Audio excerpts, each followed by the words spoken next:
In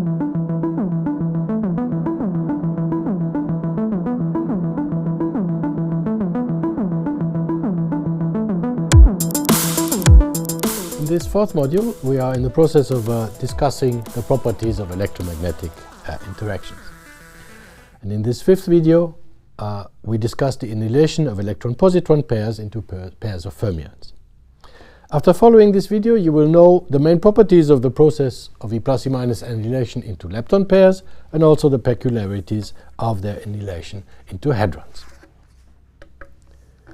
The annihilation of electron-positron pairs into pairs of photons that Mercedes has introduced in the previous video is not the only annihilation reaction. There's a whole class of reactions of electron-positron annihilation into fermion-antifermion pairs. An example is shown here. We do not include the reaction E plus E minus goes to E plus E minus, which is complicated by a second scattering diagram where the two electrons exchange a photon rather than annihilate. Let us take the creation of pairs of muons as a prototype. In the center of mass frame, the final state is characterized by two muons with equal and opposite momenta. Having no strong interactions and being too heavy to cause electromagnetic showers, muons penetrate all the material in the detector, just losing energy by dE by dx. The total cross-section again exhibits the well-known factors, alpha squared in the denominator and S, the square of the characteristic energy in the denominator. These are the characteristic factors for electromagnetic reactions between point-like particles. The cross-section for the tau production, E plus E minus goes to tau plus tau minus, is the same, far from threshold, that is to say, at S much larger than 4m tau squared. The differential cross-section is symmetric with respect to the sign of the scattering angle theta if one neglects the masses at S much larger than 4m mu squared. The figure shows the angular distribution at high energy. The dashed lines indicate the shape of the symmetric distribution predicted by quantum electrodynamics. The solid lines include an asymmetric term that comes from electroweak interference.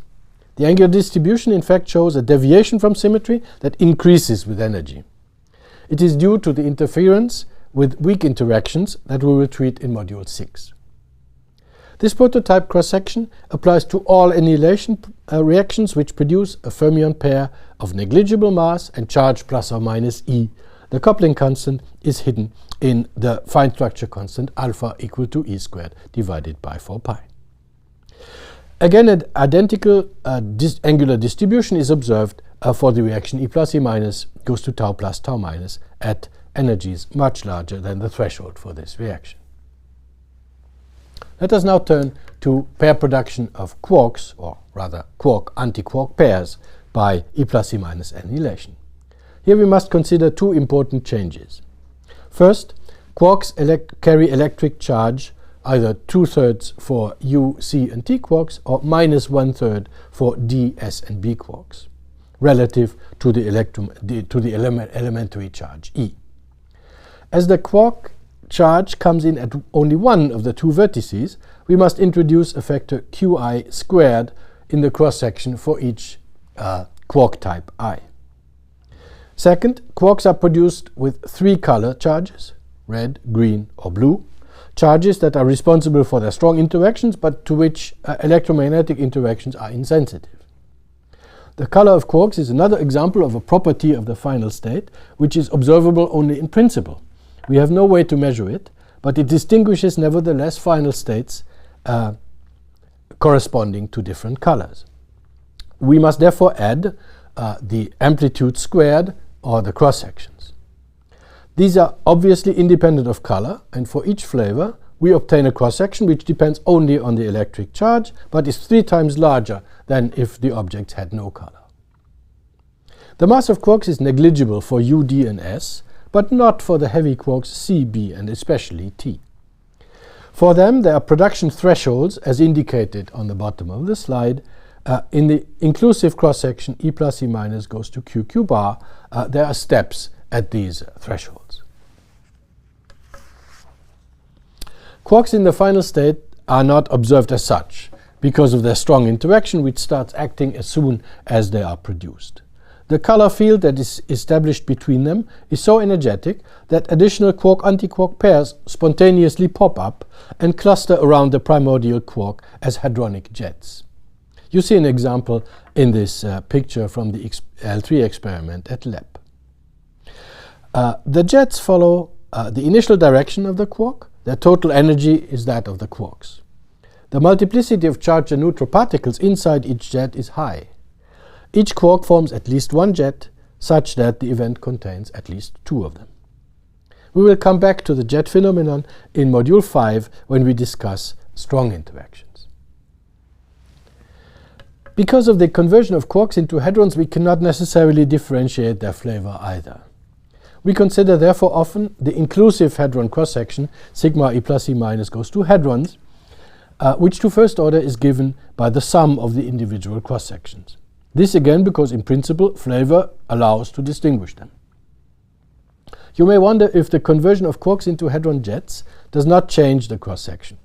This is not the case because as far as we know, this conversion is always happening. It has probability 1. In other words, the quarks are always and without residues converted into hadrons. The cross-section thus does not change. To compensate for the important reduction with the square of the energy, proportional to 1 over s, of the electron-positron cross-section, we often form the ratio r of the hadronic cross-section to that of our reference process E plus E minus goes to mu plus mu minus. The sum includes all flavors, as indicated in this equation, that can be produced at the given energy in the center of mass frame.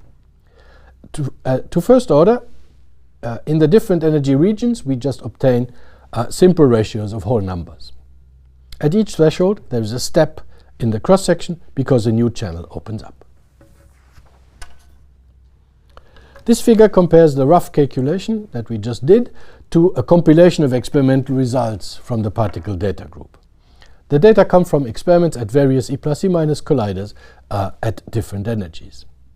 We see the gross features of the cross-section as predicted, including a small step at the quark thresholds. But the measured cross-sections are significantly larger than the simple fractions we have just calculated. This is again due to higher order contributions. We will see in the next module that final states with additional gluons add some 10% to the total inclusive hadron cross-section. At high energies, above a few tens of GeV, we see the influence of the weak neutral interaction. The exchange of its intermediate boson, the Z boson, dominates the total cross-section at these energies and causes the big peak you see on the right of this graph. We will see much more of this in Module 6. But before that, in the next module, we will discuss strong interactions and hadronic structure.